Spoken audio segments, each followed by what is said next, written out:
அநேகருக்கு டைவர்ஸ்ல முடியுது. அநேகர் முறிவை பார்க்குறாங்க. ஒரு முறிவு. இன்னைக்கு அநேகர் மன அழுத்தத்தினால முறிந்து போறாங்க. சின்ன சின்ன தோல்வியினால முறிந்து போறாங்க. விசுவாச வாழ்க்கையில இன்னைக்கு அநேகருக்கு முறிவு காணப்படுகிறது. ஆபிரகாம் விசுவாசத்தின் தகப்பன் என்று நம்ம வாசிக்கிறோம் ஆதியாகமம் 17வது அதிகாரம் 17வது வசனத்துல. ஆனா ஆண்டவர் ஆபிரகாமை பார்த்து சொல்கிறார், நான் உனக்கு ஒரு குமாரனை கொடுக்க போறேன்ப்பா.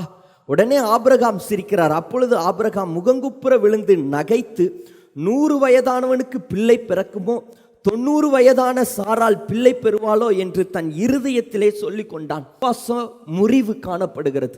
எப்படி இது நடக்கும்? எப்படி இது சாத்தியமாகும்? இன்னைக்கு அநேகர் நல்ல பணக்காரனா இருக்கிறாங்க. திடீர்னு ஒரு சூழ்நிலையில எல்லாத்தையும் இழந்து யோபுவை போல முழுமையா இழந்து போறாங்க. ஒரு முறிவு காணப்படுகிறது. இன்னைக்கு சொந்தம் பந்தம் எல்லாமே ஒற்றுமையா இருக்கிறாங்க. ஆனா என்ன நடக்குதுன்னு தெரியல. எல்லாருமே ஒரே நேரத்தில் நம்மளை விட்டு கடந்து போவாங்க. ஒரு முறிவு.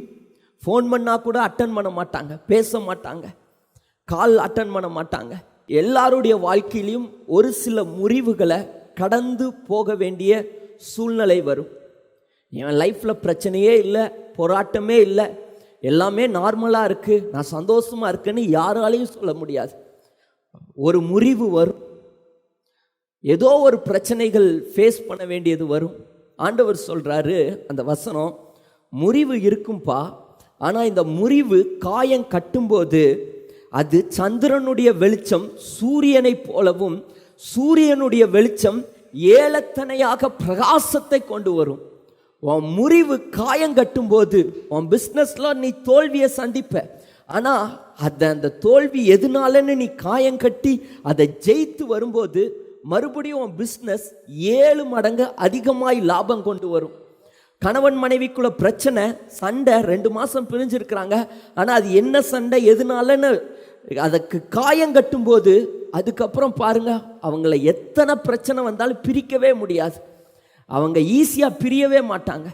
ஏன்னா அந்த பிரச்சனைகள்லாம் மேற்கொண்டு காயம் கட்டி அவங்க அதெல்லாம் தாண்டி வந்துட்டாங்க. அதற்கு சரியான பலன் தந்து கர்த்தர் பலப்படுத்தி காயம் கட்டும்போது, நம்மளுடைய ஜெபங்களுக்கு, நம்மளுடைய விண்ணப்பங்களுக்கு அவர் காயம் கட்டும்போது நம்மளுடைய விசுவாசம் ஆட்டோமேட்டிக்கா பெருகும். அது 7 மடங்கு அதிகமாய் மாறும். அப்படிதான் இன்னைக்கு அநேகர் உட்கார்ந்துட்டு இருக்கிறீங்க. நீங்க சாதாரணமா உட்கார்ல. அநேக நேரத்தில் விசுவாசம் குறைந்தது, ஆனா காயம் கட்டி உங்களை விசுவாசத்துல பலப்படுத்தி வைத்திருக்கிறார். ஹல்லேலூயா.